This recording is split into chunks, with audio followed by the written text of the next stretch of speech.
اعوذ باللہ من الشیطان الرجیم، بسم اللہ الرحمن الرحیم۔ السلام علیکم محترم ناظرین گرامی، وہ خوش قسمت شخص جو اب نارمل ہوتے ہوئے دنیا کا عظیم سائنسدان بن گیا۔ ہم بات کریں گے آئنسٹائن کے بارے میں، جس کا نظریہ اضافت وہ ستون ہے جس پر جدید فزکس کی پوری عمارت کھڑی ہے۔ کہا جاتا ہے کہ آئنسٹائن کا دماغ دیگر انسانوں کی نسبت بڑا تھا، یہی وجہ ہے کہ ان کا شمار دنیا کے ذہین ترین انسانوں میں کیا جاتا ہے۔ تاہم وہ کیا چیز تھی جس نے آئنسٹائن کو دنیا کا عظیم سائنسدان بنایا؟ اسی بات کو جاننے کے لیے جب آئنسٹائن کی موت کے بعد ان کے دماغ پر تحقیق کی گئی تو اس میں دنگ کر دینے والے حقائق سامنے آئے۔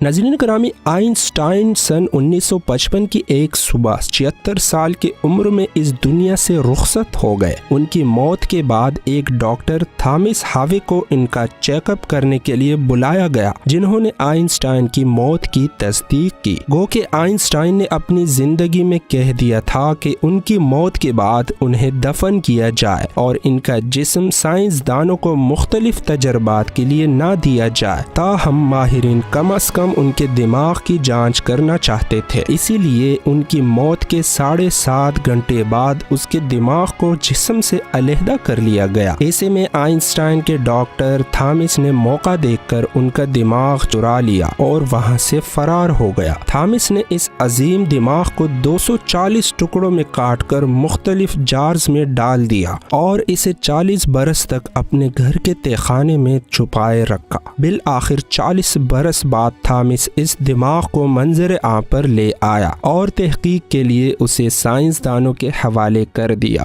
سائنسدانوں نے اس دماغ کی جانچ پڑتال کی تو نہایت حیرت انگیز نتائج سامنے آئے۔ ماہرین نے دیکھا کہ آئنسٹائن کے دماغ کی ایک جھلی پیرائٹل اوپرکیولم غائب تھی۔ دماغ کو ایک حد میں رکھنے والی اس جھلی کی عدم موجودگی کی وجہ سے آئنسٹائن کے دماغ کا یہ حصہ عام دماغ سے 20% بڑا ہو گیا تھا۔ ناظرین گرامی، دماغ کی اس غیر معمولی نشوونما کی وجہ سے آئنسٹائن میں ریاضی کو سمجھنے اور مختلف تصورات قائم کرنے کی صلاحیت میں بے پناہ اضافہ ہو گیا تھا۔ تحقیق میں یہ بھی پتہ چلا کہ آئنسٹائن کے دماغ میں عام دماغ کی نسبت 17% زیادہ نیورونز موجود تھے۔ ان اضافی نیورونز نے آئنسٹائن کی دماغی کارکردگی میں اضافہ کر دیا تھا، جبکہ وہ اپنے تصورات کو تعمیری صورت میں ڈھالنے پر قادر ہو گئے تھے۔ ماہرین کا کہنا ہے کہ یہ تمام کیفیات ایک غیر معمولی دماغ کی نشانی ہیں، جنہیں اب نارمل بھی کہا جا سکتا ہے۔ آئنسٹائن خوش قسمت انسان تھے کہ ان کی اب نارملٹی نے انہیں دنیا کا عظیم سائنسدان بنا دیا۔ آئنسٹائن کہا کرتے تھے، دنیا کا ہر شخص ذہین ہوتا ہے، لیکن اگر آپ کسی مچھلی کی صلاحیتوں کا اندازہ اس کے درخت پر چڑھنے سے لگانا چاہے تو وہ ساری عمر آپ کو نالائق گردانتی رہے گی۔ محترم ناظرین، آپ اس عظیم سائنسدان کی بات سے کتنے متفق ہیں؟ کمنٹ باکس میں ہمیں اپنی رائے سے ضرور آگاہ کیجیے۔ اپنا دوستوں اور رشتہ داروں کا خیال رکھیں۔